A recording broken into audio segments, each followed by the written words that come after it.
of August 30th, 6 o'clock. I'd like to do a roll call for members. I'll just clear this up. So I'll read your name. If you can say aye, I would appreciate it. George Baumgartner, I know is not here. Susan Bryant, not here yet. Eric Cruz, Here.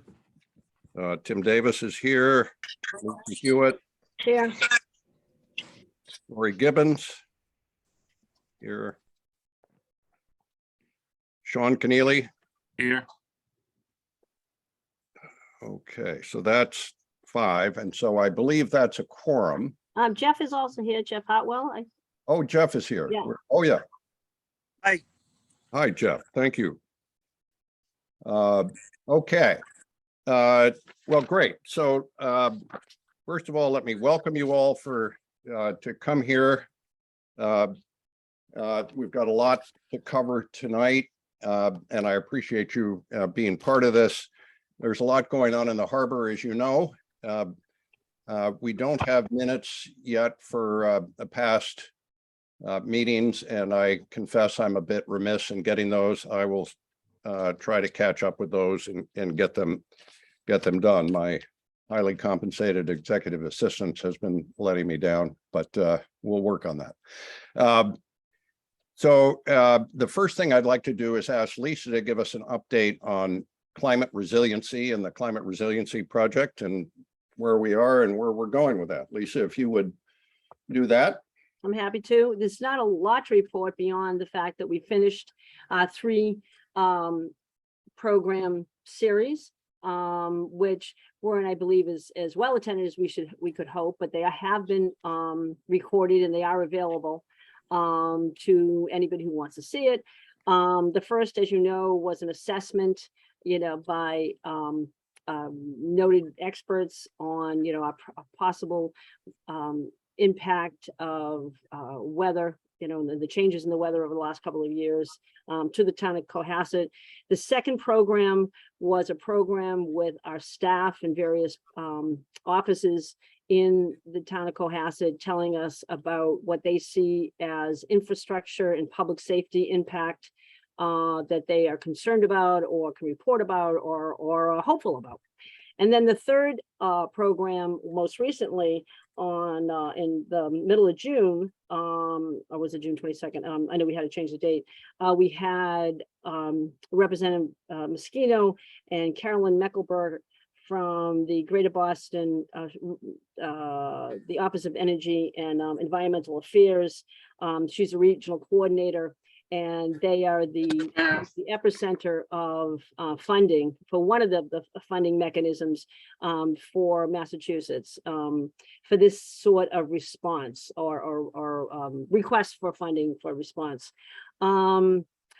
The positive part of having these 3 programs as an educational forum is it demonstrates to the decision makers at the state and federal level that we're serious, that we're ready to put the work in to do the proper assessment. On the money side right now, I bet you all have been following that whole tax issue. And during my real job is I'm the general counsel for a state agency, and I also have the responsibility of monitoring and securing significant funding. And because of the tax situation and the question about the refund, the monies that were part of a municipal an economic development bill, which had lots of money in for lots of towns for lots of reasons, is kind of in limbo. And it's not that it's not going to be coming, but it's not. They need to assess, can they do this tax rebate? They're waiting for the September Treasurer report. And what else are they going to do with the, frankly, billions of dollars that the Commonwealth of Massachusetts still has on a 3-year timeline from the federal government under the ARP funds. So we're kind of in a limbo process. I think that both of our state officials are very open, willing, and able to help and secure these funds. And I know we'll be working with the planning board and others to look at the specific definable concrete resilient programs. I know there's also been another initiative or another group in town that have been looking at it. I know Glenn Pratt and others who are, with the standing committee that work at emergency preparedness have also been working on presenting things to the planning committee. I'm sorry, the planning board staff to try to initiate some grant proposals and applications. We're a small town. We have a lot of things going on right now. The planning department is buried. Cassandra, what do you think with various things that they've been doing? And so that there is going to have to be like a conveyor belt of assist, of need to put in some of these applications for grants. So Tim, I hope that covers the landscape. I don't know if there's anything else you want to add or if any others want to contribute to that. Well, I just have a couple of questions, Lisa. In your opinion, when do you think the tax/grant issues will be resolved? Do you think it's September, October next year? Well, they're technically, the legislature is technically out of session. They're in the second year of a 2-year session. They are supposed to prorogue in July 31st. They can be brought in for if need be, but that's only happened in massive crises. But they can enact things in an informal session if there's unanimous consent. So if both sides of the aisle agree on something, it can be resolved. And frankly, I think that, in my humble opinion, I think they're going to have to do something on the tax issue, but they're waiting for the treasurer to give them the numbers. What happened is they had this massive economic development package, and then someone said, well, wait a minute, there's another return that we have to give the taxpayers of Massachusetts because it was triggered by a certain level of money on hand. And so they said, well, wait a minute, we didn't assess that into the overall money. And so they're trying to find out the final figures. And this is, mind you, you're probably hearing from me what you hear in the Globe. I have a professional responsibility to track these things, but it's who knows? It could be done now. It could be done in September, or it could be done in under the new administration that comes in. But there is still these incredible amount of money still in Massachusetts from the ARP money being sent to Massachusetts, like it was to every state that they have to spend, or it dissipates. Great. Well, I appreciate you keeping tabs on it. I know we've got, I think 550 million or 550,000 that's designated. You got 550 million? All right, I missed my millions and billions for Elm Street, and then we've got a couple of others. We had a grant, I think, that is funded we were negotiating with Stantec to do some work that included the harbor, but that's on hold. And then I also know that the planning department is negotiating with Woods Hole Group. And we'll need funding for that. I assume we've got a line on where that is. Woods Hole Group will help with a lot of the harbor things. So my next question, Lisa, as you and George are heading up the climate resiliency program in the harbor, what is our next step? Where do you and George want to take this? Where are we going to go with this? I would think that the next steps, and I have to talk to George about this a little bit more, and obviously talk to the overall harbor committee about it, and meet with Cassandra and the staff internally, and the other important stakeholders in town, and put a priority list together. And as Joan Moschino, Representative Moschino, has told us in the past, it has to get the imprimatur of the town leadership for anything to be submitted. So that is a process that we will restart come early September. Okay. But when everything was put on frozen, it was like, okay, wait a minute, we have to, and I know from just following other town issues that there are plenty of things, plenty of priorities that also are being looked at that have to be put in a stacking order. Well, there will be. There are plenty of priorities, and one of them, of course, is looking at the breakwater. That's something that is a long-term thing that's going to require a lot of funding, but we really need to do a study there. see what has to happen with the breakwater. How do we best improve that to protect the Cohasset Cove and then on down to Cohasset Village in the event of a major storm and tidal surge coming in. So that's another thing that we'll be working on. So I appreciate you keeping tabs on that. Certainly I will stay in touch with Cassandra and Lauren as we move through here to figure out where we're going. Okay, so there is grant funding that's coming. I know that we as Cohasset have got people looking at that. There are people in Cohasset that have expertise in this area. So we can certainly call on them to help when the time comes. So hopefully that will come along. Do we have Michelle with us yet? I don't believe so. Okay. Well, I know that Jack wanted to be here to introduce the safe navigation bylaw. So I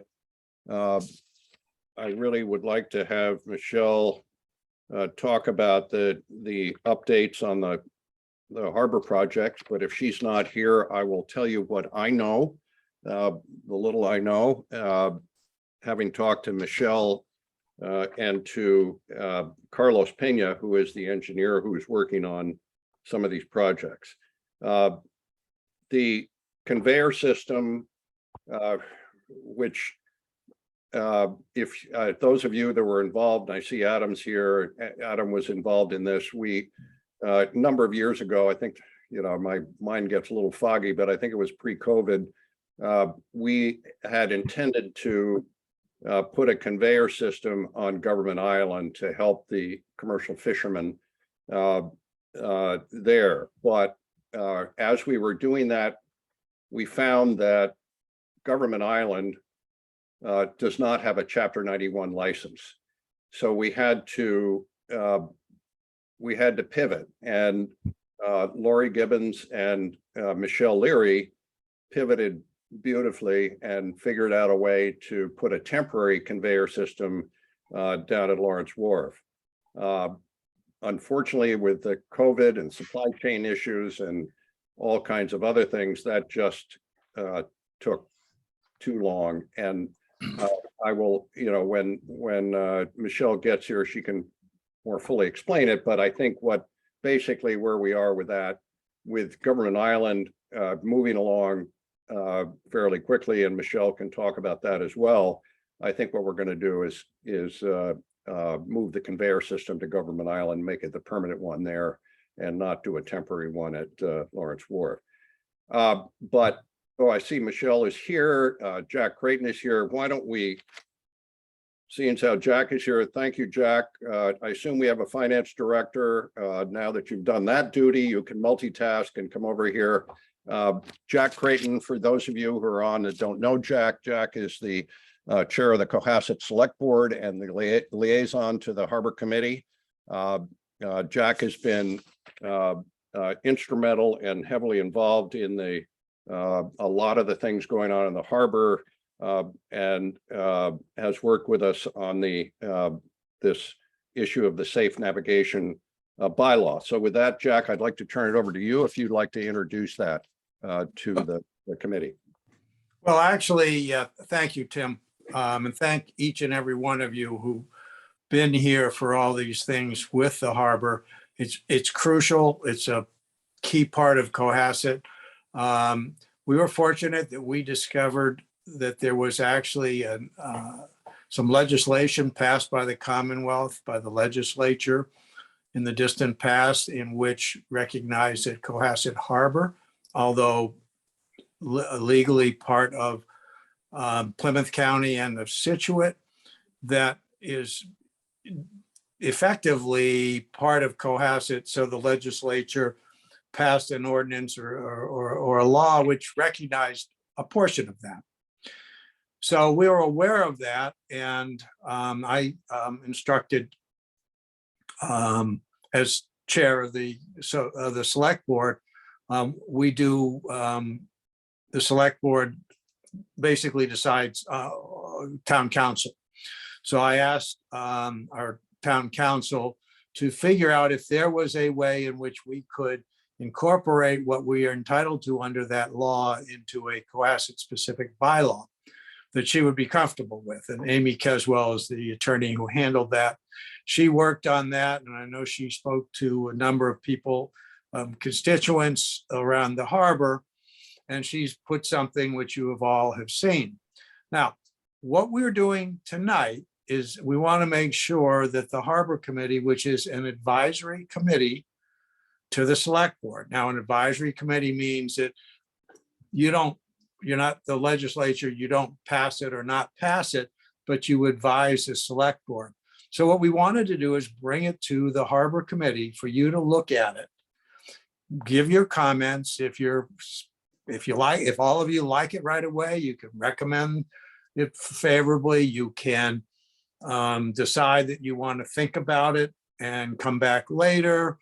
You can ask questions, whatever you'd want to do. And also, I know there's also the governance committee might have an interest in that. And if the governance committee decides they want to meet with town council on issues, I'm happy to oblige that. But this is really a way in which the select board is reaching out to the citizens and saying, this looks like a lot of sense. We want to know what you think about it. So you've all had a chance to read it. So, you decide what you want to do and go to it. Thank you, Jack. I will just say that the whole purpose of this is to provide Cohasset with the authority, which has been granted to it essentially by the Commonwealth of Massachusetts, to provide governance for conservation and use of Cohasset Harbor. And so that's what the article specifically says, that Cohasset can do this with a bylaw. And that's why we are now at this point, 50 some odd years after the act was passed by the Commonwealth, we are now creating a bylaw just to make sure it's official, and it creates a format for people to understand how we're going to govern Cohasset Harbor. So you've all had it, as Jack said. I'd like to hear from the Harbor Committee members if there are any that have any comments or thoughts or issues. So would anyone like to speak from the Harbor Committee? Can you please clarify why it was originally called the Underwater Installations bylaw, and what motivated the switch from that name of the bylaw to the new name of the bylaw, which I'm a little uncomfortable with because I feel like it might reflect poorly on the Safe Harbor Coalition. Like they might get confused that that's what we're talking about here, and that's a totally different ball of wax. Because that's about drug use and alcohol use on the harbor, which is a safety issue, but this bylaw doesn't seem to address any of those safety issues. So I don't want it to be confusing. It's not confusing. I hope it's not confusing, Susan.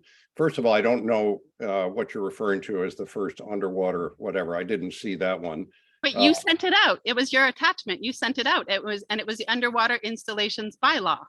Frankly, the name of it was not something that I focused on. That it really is. This one is the final one is the one we need to focus on. And it says. But I just was asking, can you provide us with the history of that and why, so that everybody on this call knows what we're talking about and why we're talking about it, and why this has come up after many years since 1953. Yeah. If we already have the rule, I'm confused about why we need a new bylaw. You don't need a new bylaw. We need a bylaw. So number one, there's never been a bylaw. This is the first bylaw that was that we've had that directly deals with this issue. Secondly, the name, I don't know where the name came from, Susan. I apologize. I don't know where it is. The one that we are considering now is Safe Navigation Bylaw. And I hope that's not confusing to the Safe Harbor But that's where it is. If there's something we can do to make it less confusing, we can do that. Who is sharing this? Okay, so that was an old name. That was one of the original, apparently in a draft, and it's no longer relevant. But thank you for bringing that up. Any other comments or thoughts? Yeah, this is Lisa. I and just we're playing catch up. I know this was sent out last Thursday, but we had family in all week, and they all went home recently, and so I've been catching up with emails. And I also talked to Jack Creighton and a couple other people today about the looking at this bylaw. I would have liked the governance subcommittee to have been brought in to this discussion, since it seems like it's spot on a governance issue. But I also think that, if the will of this group is that they want to push it on to the selectmen for reconsideration, I understand that too. I did have a conversation with one of the governance subcommittee members about the process, and they said, well, we could put together a governance subcommittee next week. But let this committee do whatever, if you want to move it along to the selectmen, fine, but there'll be other ways to have comments from the governance subcommittee if in fact we have any questions about it. I looked at it, it looks pretty good. I presume it's just, a regulation for, public safety by, the harbor master, et cetera. And I would have loved to hear from or read a memo from town council about, why they fashioned it the way they did, or is it similar to other towns, or, some of that basic how a bill becomes a law that I'm very familiar with. But we have a draft now. And so if you have any other information, that would be helpful to me. Hey, Lisa, I could address that. You've had a chance to read it. Yep. If you talk to other members of your committee and you want to talk to town council, we'll arrange it. You can certainly call a meeting of your committee and as an advisory to the select board. If you think that would be helpful, certainly do that. And then you can also weigh in and give information. What the select board wants to do is hear from people who have, have some interest and knowledge and want to do that. And that goes to everybody. And if you decide, if you look at it and say you want information, but you don't think you need a meeting, I'll make sure that Amy Keswell from KP Law speaks to you directly. Whatever you want for information, we'll be glad to facilitate. And the Harbor Committee can take a vote, but that doesn't preclude that the Harbor Governance Committee does not also weigh in. That does not preclude you from doing that. Exactly. And that's what I think I'm trying to say. I think, Done deal. We want to move along, but in the same token, you have a lot of talent on that committee with legislative drafting and knowledge about this type of thing, and David Farag and Debbie Shad and et cetera. So it'd be nice to, especially since we asked them to serve on this committee. No. I'd like them to not feel like they weren't consulted. So that'd be great. Okay. Yeah, as chair of the select board, I encourage you to do that. And I will facilitate whatever makes it easier for you people or your committee. Good deal. The Harbor Committee can have a vote if they so choose, or they can think about it, whatever they want. And we will make sure, by the way, to Nan Roth just sent me something, that the bylaw is posted on the town website so everybody can see it. And just so people know, one of the things that we've been doing recently is almost everything that we can think of that people might be interested in, we're getting it posted on the website, which is why we're completely redoing the town website. Anyway.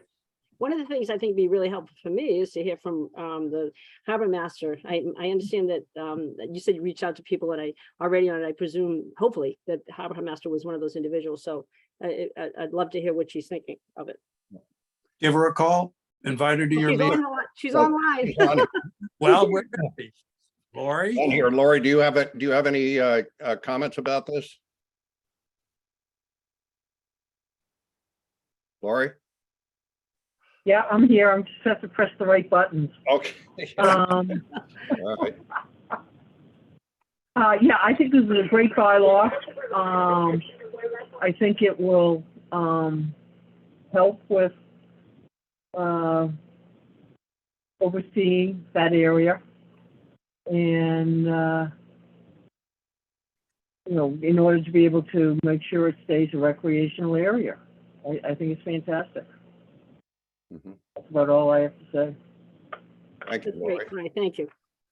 Can you, can I ask a question, please? Can somebody also, with the great legal skills that you all have, clarify exactly where the area is that we're talking about? Because I know you referenced a 1948 US, what is it? What was it called then? Coastal Geodesic chart.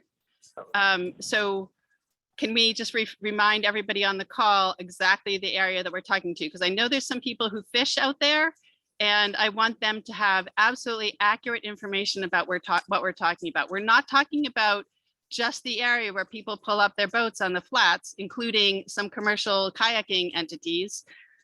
But I think we're talking about a broader area. So could somebody please, Jack, I don't know if that's you, or if we have to go back to Amy Kesswell to define exactly what those areas are. But I think that that really, really matters, and it matters for everybody to understand that absolutely clearly.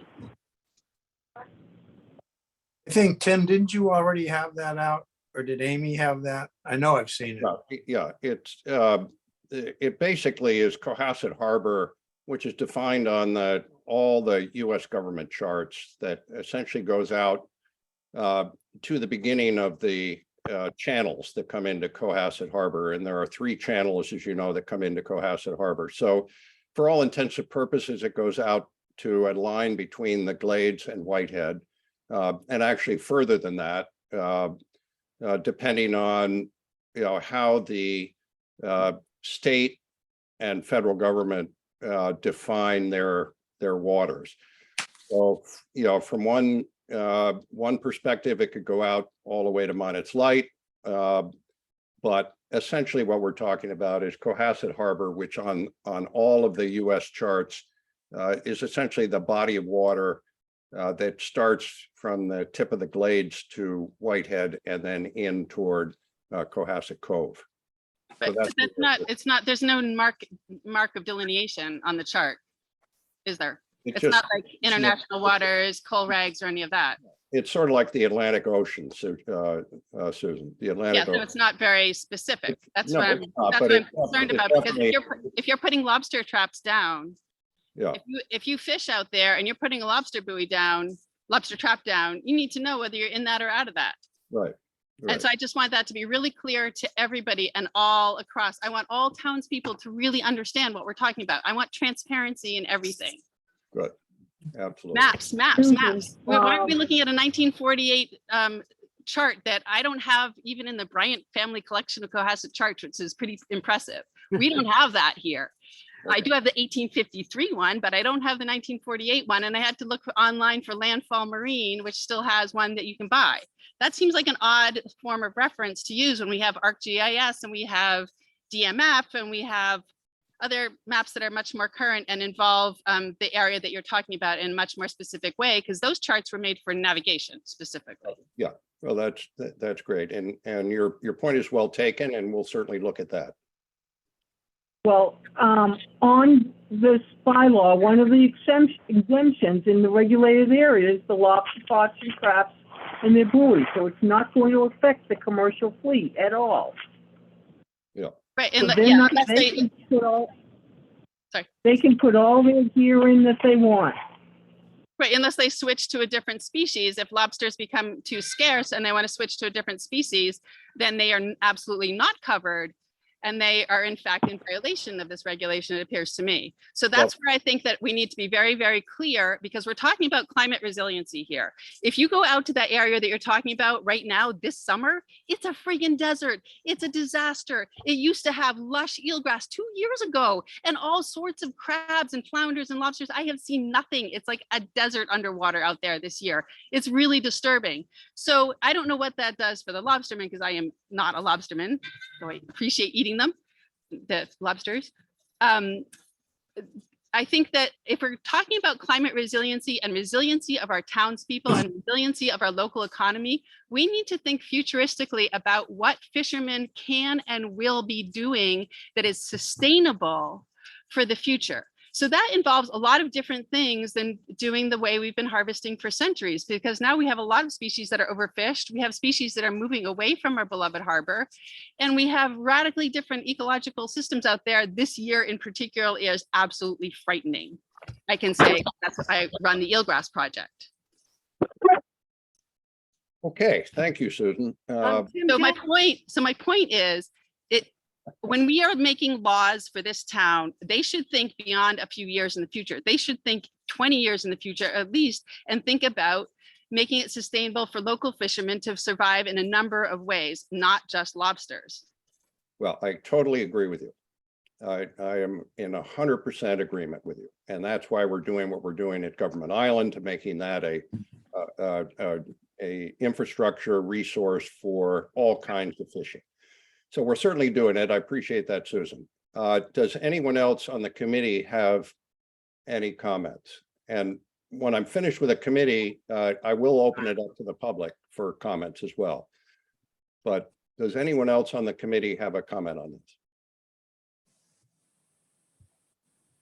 I have one other issue. Underwater installations are the kind of thing that are going to provide coastal climate resiliency. If we have waves rolling in from offshore, normally we've had eelgrass and we've had mussel beds out there to provide us with coastal resiliency, protection from the waves. Those are the features that mitigate the wave action. We have now neither mussel beds nor eelgrass, so our waves are going to hit the breakwater and Bassings Beach a lot harder. So I think we need to be able to consider underwater installations out there, and those, I wouldn't vote for any underwater installation that hasn't been tested in a really small scale.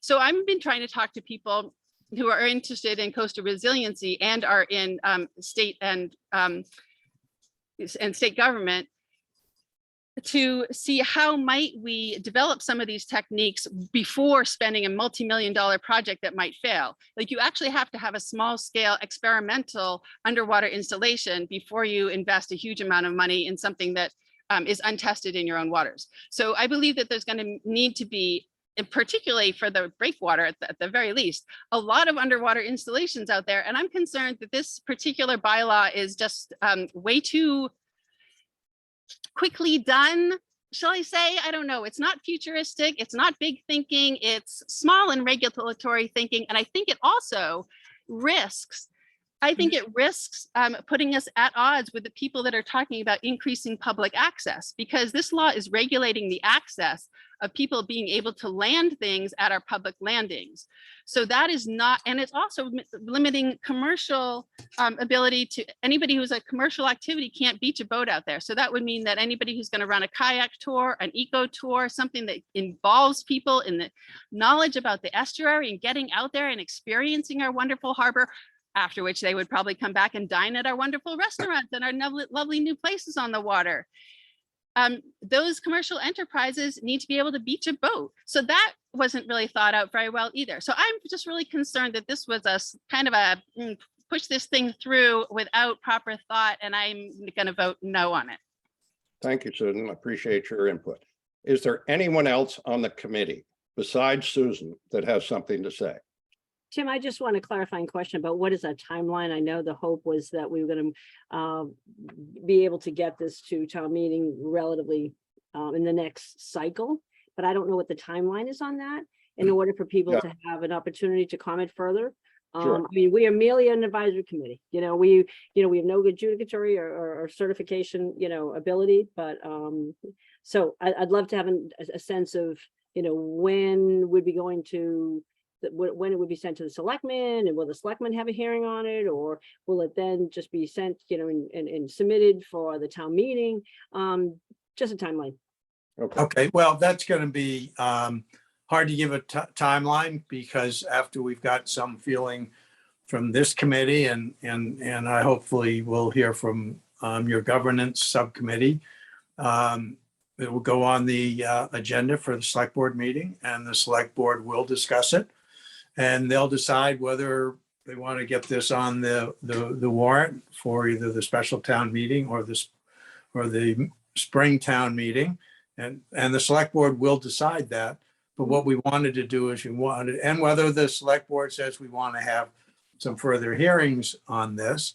So the select board will, be on the agenda. So people are welcome to come to the select board meeting when it's on the agenda with further comments. And then the select board will decide what they want to do and what meeting we're going to put it on, if we're going to put it on a meeting and ever. And by the way, it's so nice to see, I'm amazed the number of people who are here, which is very healthy, because we want to hear from the citizens, and we want, opinions, and diverse opinions are always welcome. So anyway, that's answering your question. We'll get around that. We intend to move this forward, and then we'll decide. So please stay tuned. thank you, Jack. Okay, with that, are there any members of the Cohasset community that would like to comment? Yeah, Tim, I just have a quick question for you Sure. or Jack. As you know, I am the sole applicant to get a farm, an aquaculture farm in Situate. And I wondered how this bylaw might affect the aquaculture project that's going in the Outer Harbor this spring. Well, it would have Are to come you, to the select I board. want to clarify, Greg, are you a Cohasset resident, Situate resident, or? I've Or lived you- here since 1968, yes. Okay, I just want to, clarify that you're speaking as a Cohasset resident. Yeah. Okay, Yes, he is. And Greg and I have met and discussed this. So I certainly know where Greg's coming from, and he knows where I'm coming from. And Greg is also on the Cohasset Conservation Trust, I believe. Thank I'm you. a board member of the trust as well, yes. Basically, what would happen if somebody wanted to put a commercial oyster farm out there, it would then come to the Harbor Committee and to the Select Board. Actually, the Harbor Master, I think, would have regulation, and then the Select Board. There are waivers that are in the bylaw that are available, so it would certainly be considered. But how does the bylaw, how do they have jurisdiction over the town of Situate? Because as you know, the town line goes right through the center of the harbor. Okay, well, Greg, thank you, but you probably don't have access to it, but this bylaw references an act, 1953, with the Commonwealth Act, that gives Cohasset jurisdiction over that area. Okay. So that's settled law.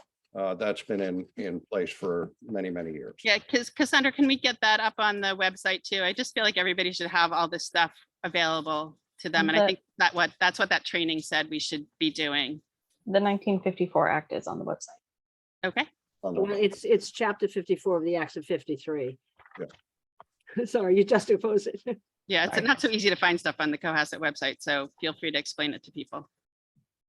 Okay, so that's, you can look at that, Greg, familiarize yourself with it. Certainly, I'm happy to answer any questions that I can, and I can refer you to others that if I don't have the answer to it. Have you discussed this with the Situate Select Board at all? Have you No. brought this act up with them at all? No, Okay, because as you know, they have spent 4 years developing this program. Yeah. And I think that they would be interested in knowing about this. I'm sure they would, and I see that Susan Harrison is here listening in. I'm sure she will let them know this is going on, and I do know that we will be in touch with them. I'm sure they will have all this information. yeah. And they have the Situate Select Board has not reached out to the Cohasset Select Board, to my knowledge anyway, on this on this matter. So Or, diplomatic, on the whole oyster farm. But I don't want to get sidetracked on some of the other issues between the town. You know, what this bylaw is just attempting to do is to do what the 1953 Act, called for, which is for Cohasset to enact the enabling bylaw. Why the sense of urgency now, Jack? It seems like this bylaw is being shoved down the throats of the town because, this aquaculture project's going in the spring. There's been a lot of, I don't think when citizens ask for something to be done, and it's pretty widespread and are wondering about that when the select board reacts to citizens, it's necessarily shoving it down the throat of the citizens who are asking for it. That we right now are in a process of a public process where we, did get town council to figure out what type of law was required for 53 ordinance, the enabling and acting ordinance.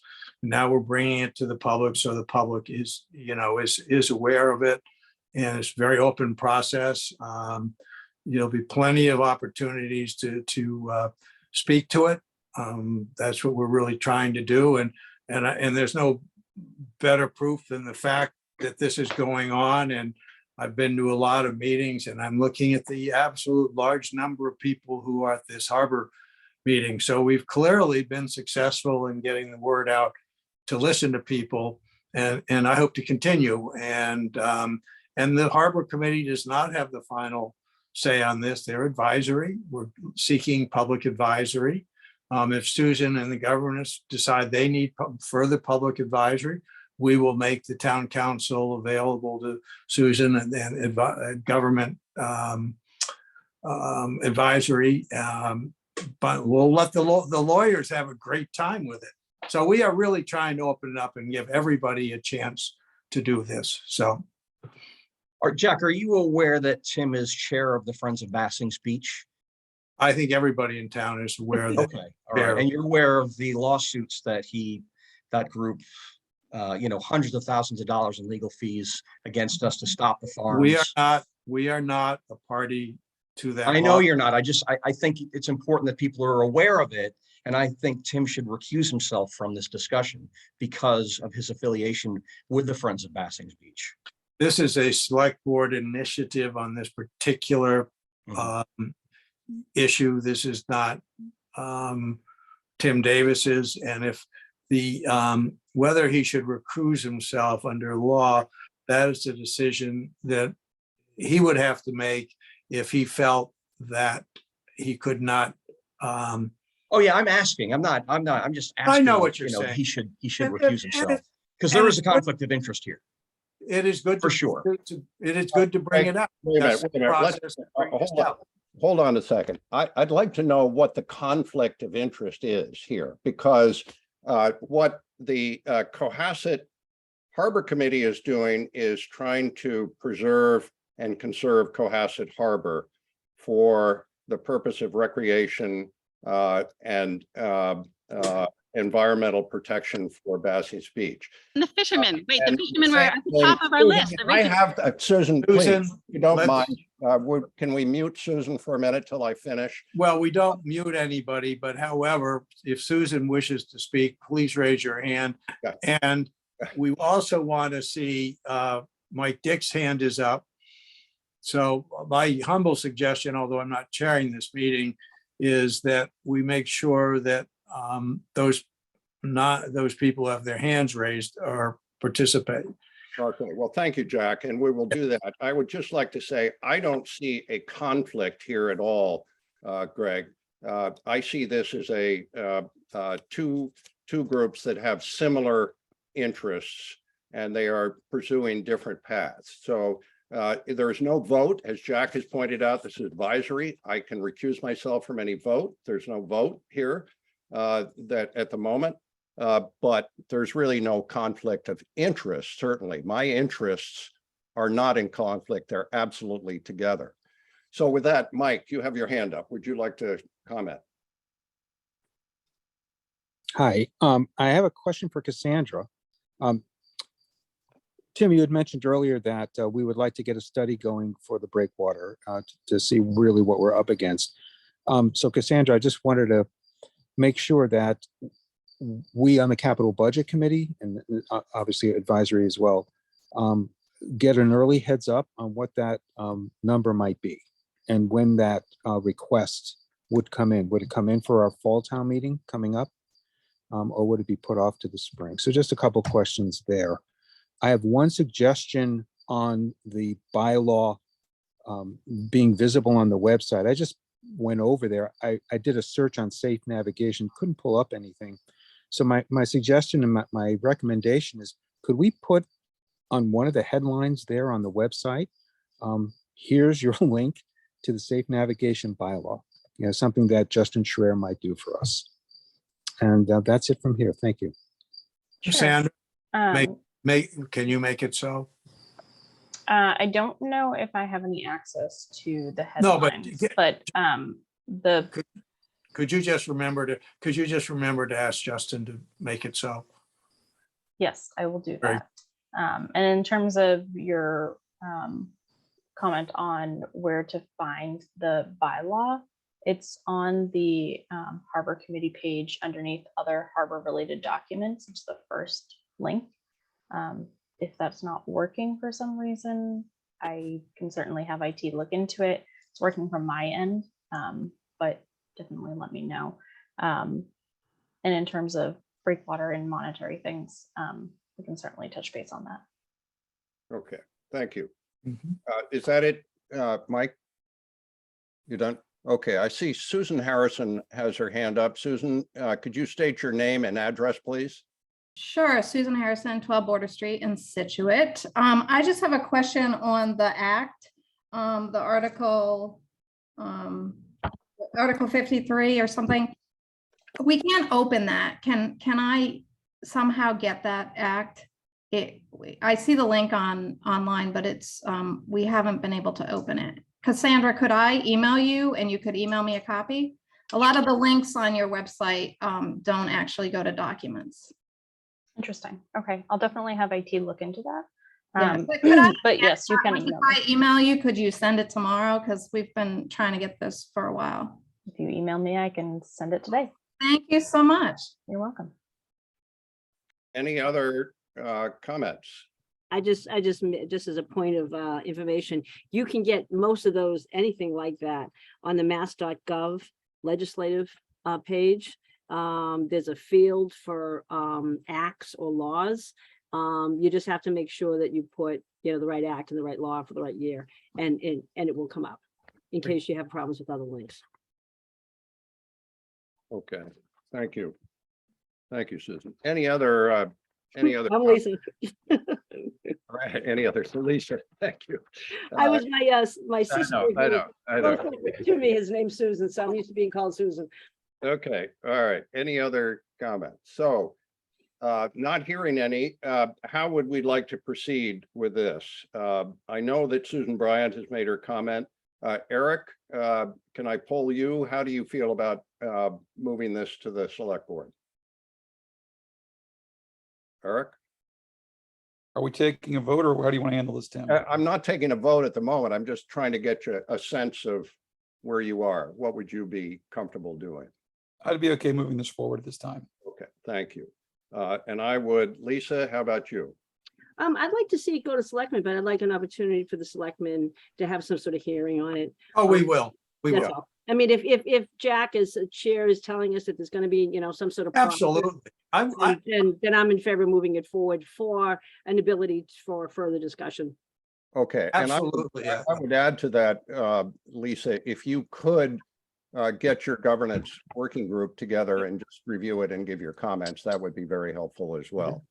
Happy to do so. Okay. Lori doesn't have a vote. Jeff Hartwell, are you here? Jeff? Yes. How do you feel about this? I am. I'm in favor of moving it forward as written. Okay, thank you. Sean Keneally? I agree to move forward as written. Okay. Mike Sardina is not here. I'm for it. So without taking a vote, Jack, are you comfortable with the majority of the Harbor Committee moving this forward to the select board? I'm very comfortable, but if you want to take a vote, all you have to do is somebody has to take a All right. a Well, vote. why don't we take a vote? All right. The motion, I'll make a motion that we move the safe harbor bylaw to the Cohasset Select Board to be reviewed by the Cohasset Harbor Governance Working Group and then to the Select Board. Can I have a second? Second, Okay, so we'll start. George Baumgartner is not here. Susan Bryant, Nay. Eric Cruz, Aye. Timothy Davis, aye. Lisa Hewitt, aye. Lori Gibbons doesn't have a vote, but I think she's for it. Jeff Hartwell. Aye. Sean Keneally Aye. and Mike Sardina is not here. So we have a majority have moved it. So that will then move on. And if anybody has any further questions, I'm happy to. I'm following you. Okay, with that, let's go on to the next item in the agenda. Michelle Leary was going to give us an update on the harbor project. Thank you, Michelle. Appreciate it. Sure. So we have a few projects going on within the next couple of years. The one project that's going to commence November 1st is Parker Ave Boat Ramp. That is on schedule, and they are scheduled to complete that project by the end of February. So that's good news. We did have to postpone this because of COVID and supply chain and all unforeseen circumstances. Great news is the contractor held their price and just postponed the installation until November 1st. The second project for the harbor would be Government Island. Today there's a survey boat out there mapping the bottom to find any obstructions. Construction on that would likely commence January of 2024. And that is assuming that Seaport Economic Council funds our project. They have funded the engineering portion of it, and we do have to apply in just a few months for the remaining funds to actually construct the pier. And then I believe you already spoke about the conveyor before I hopped on. Yeah. So the last thing would be, I think everyone here knows that the town of Cohasset, along with the town of Hingham, is going to share a sustainability coordinator that's going to focus on resiliency. The application process closed yesterday. We do have one applicant. She just so happened to live in Cohasset.